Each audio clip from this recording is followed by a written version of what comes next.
Hey, I am so thrilled to be hanging out with your small group today. I hope you were able to join us for church on Sunday because this subject is one of my most favorite things to talk about, prayer. A lot of people get really uncomfortable when we talk about prayer, either because it's intimidating or you think we're going to make you pray in front of a bunch of people and you might embarrass yourself. And listen, I used to feel that same way. I always thought other people would do it better than me, or they always had better churchy words, and I never knew what to say, especially when it came to praying in front of people. But even when I was alone, I'd still get easily distracted or just say the same thing every time, and it felt boring and forced and unnatural. And now many years later, around our staff and our church, I'm generally the token prayer. I'm not some expert at it by any means, but anytime people make comments about how I pray or that I seem really comfortable doing it, my answer is always the same. The more you talk to God, the more comfortable you become.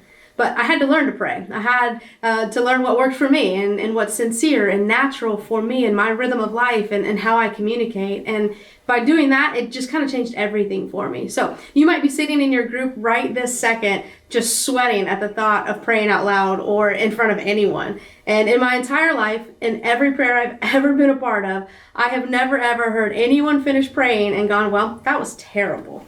They really should never do that again. And so understand that no one is more critical of your prayers than you are. So I started with a journal, literally writing out my prayers like a letter. It helps me focus. It helps me get comfortable with how I talked and the language that I wanted to use. And more than anything, it helps me remember what I had prayed about for the last time I was praying. And so I began circling and underlining and looking for the places where I really saw God working and answering the prayers that I was praying. And it completely stretched my faith, and it changed the way that I prayed. And so today in your group, surrounded by people who I believe are trustworthy, is there anything that you can do to grow and stretch how you pray? That might mean praying out loud. That might mean praying on your own. It might mean grabbing a journal and starting that way.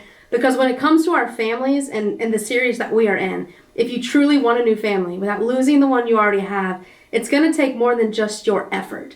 It's going to require God's intervention. It's going to take Him moving on behalf of your family or your future family. The most important thing that you can do to fight for your family is to actually pray for it. So now obviously, this is the most typical church answer you'll ever hear in your entire life, that the most important thing you should do is pray, but it's definitely the one that you've got to get right. And so I told the story on Sunday of a guy found in Mark chapter 10, and he was on the side of the road in Jericho, and he's blind, and he's begging. He's obviously down and out. And when he heard that Jesus was walking by, he began to cry out, Jesus, have mercy on me. So Jesus stops and says, get this guy over here. Let's talk to him. And the blind man gets to him, and Jesus asks the most profound, simple question. What do you want me to do for you? That's it. It wasn't complicated. It wasn't anything. What do you want me to do for you? Now, obviously, the man's blind. He's begging. He's probably homeless. His needs are incredibly obvious, and yet Jesus still says, what do you want me to do for you? And the guy answers, I want to see. So Jesus said to him, go, your faith has saved you. So immediately he could see and began to follow Jesus on the road. Now, when it comes to your family, all you've learned over the last few weeks in this series, the way you want your family to grow or change or heal, what is it that you're actually asking God to do? Because He's not a genie in a bottle, and He's not a puppet master. So if you're asking for God to make someone do something, that's probably never going to happen. He can't make your kids behave. He can't make your spouse be faithful. He can't make your kids get along. He can't make you get along with your ex. He can't make your grown kids make church a priority for their own kids. He can't make your husband believe in Jesus or make church a priority. It's because those are choices that we make. But when Jesus asked the man, what do you want me to do for you? He doesn't say, just give me a better life. He actually says, I want to see. He was specific. So when it comes to praying and asking God to move, we've got to be specific and we've got to be intentional. On Sunday, I walked you through a couple of prayers that I pray that are unique to my family and how I lead my family. They were simple. They were, God, help me to live a life worthy of the calling that you have placed on. And I kind of walked you back through what that looks like for me. God, help me to walk with the wise, because a companion of fools suffers harm, and I don't want to bring harm to my family. And so help me surround myself with people who are wise. And maybe this is a good place for you to start. Maybe you can apply those same things to your family.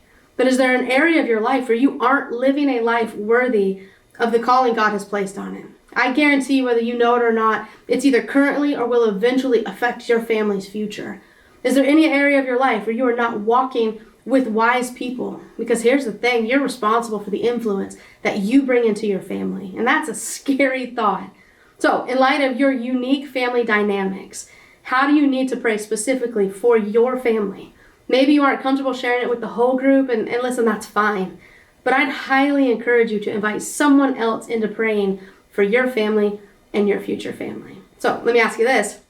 What do you have to lose? What do you have to lose by praying specifically and praying intentionally, inviting somebody to be a part of that with you? Because here's the thing. However you do it, however you start praying, there's no wrong way to start praying for your family. Get specific, get intentional, and then the most important thing is don't give up. I know people who've been praying for things for the exact same thing for years and years, and maybe, just maybe, you're one prayer away from a breakthrough. And the most important thing you can do to fight for your family or your future family is to pray for it.